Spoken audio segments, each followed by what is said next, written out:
khanin e hulo o ma pui bia thu kha song kha kan india ma ka don lung ru zong a hlim thi ma se leng dam min bel san le mai si hulo pui mo ka lo tun che ki ka tua rang a na lua o di hulo nang vang mo na vang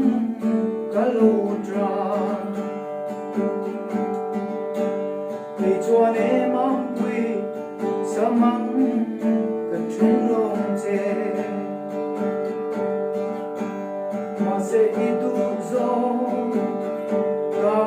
linh si lâu ý lung tung tu chu bom la e Korea lung le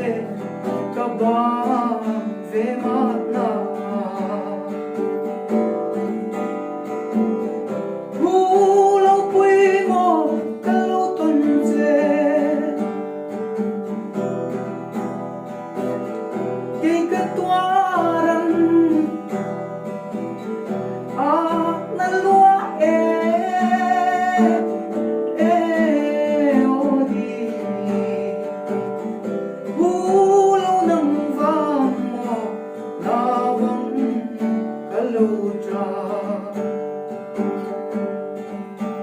nang chuan leng dam min bel san ma la e ke chuan kan su nu ga chui ta nge nang vang ka riang sei tu hi donin hang ai ve la o di mam pui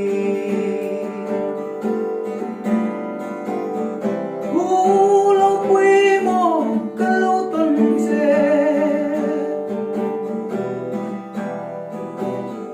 ki ka tua